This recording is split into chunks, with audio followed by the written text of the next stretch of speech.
All right, and welcome back for the Lives of Prison Wives. Okay, yeah, so we've been talking about like the premarital counseling and the 5 steps. If you go back to the last video, the link will be in the descriptions and you can check that out if you're a little lost. And now we're moving on to even further counseling stuff. All right, to nag or not to nag? That is the question, ladies. All right. So, how many of y'all have like heard that women are naggers? I didn't. Oh yeah, cameraman. All right. so, as we approached home, I reflected upon what our counselor advised me to do. Shut up and pray. Yes, she did tell me to shut up. Um, she even led me to a scripture. that's that's what's so surprising about biblical counseling is like she literally could go to the Bible and point this stuff out to me. I was like, whoa, I didn't know that stuff was there. All right. She even led me to a scripture. Proverbs 27:15-16. A quarrelsome wife is as annoying as a constant...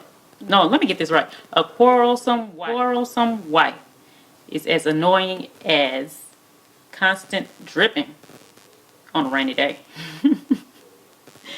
Stopping her complaints is like trying to stop the wind. How you do that? Or trying to hold something with greased hands. I never knew that was in the Bible. I really didn't.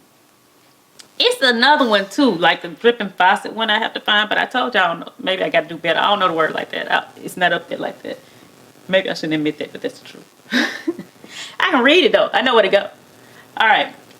So she suggested that I tell my fiance what's bothering me. Remind him once, and if he still responded, to pray to God about it.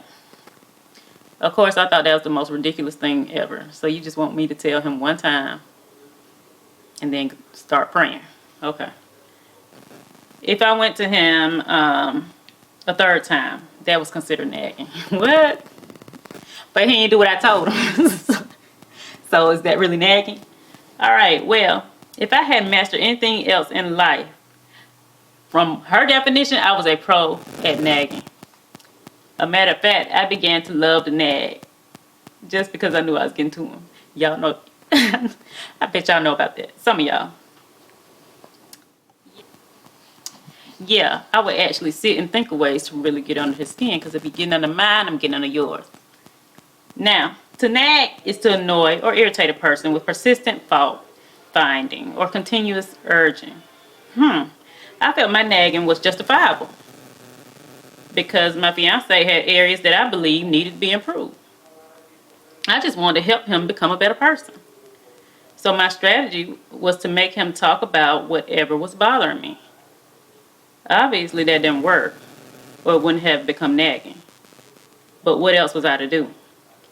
He wasn't doing what I wanted him to do and how I wanted him to do it. I didn't understand how me attempting to help you become better was a problem. Just do what I asked you. That's simple. Yeah. Of course, after every lesson, there's a test. And of course, if you don't study, you fail, right? So I failed. Not once.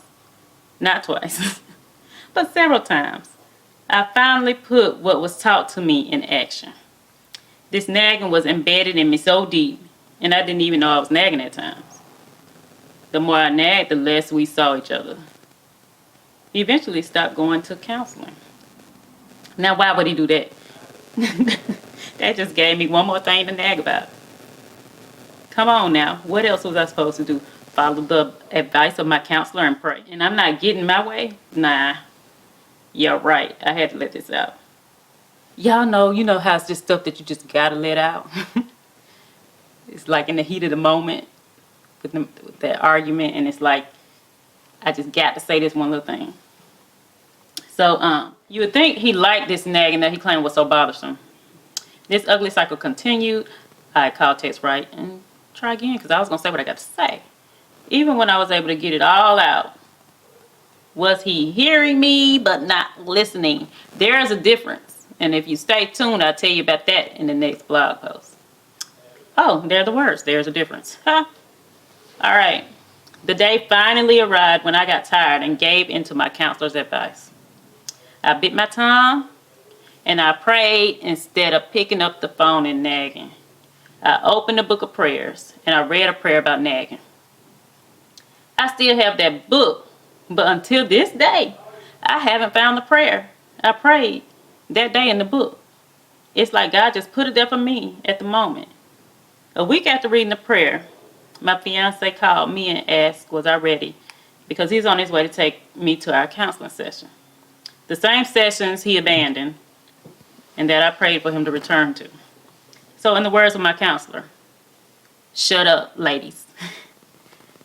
Some of y'all gonna take that the wrong way. I already know. Because guess what? I did too. Because you kind of get into being submissive. And submissive to some women is just not a good word. But you got to learn about it. Stay tuned. All right. So ladies, we can't change the man, but God can. And in the process of praying for his change, he changes us as well. Gotta love him. And I'm talking about God.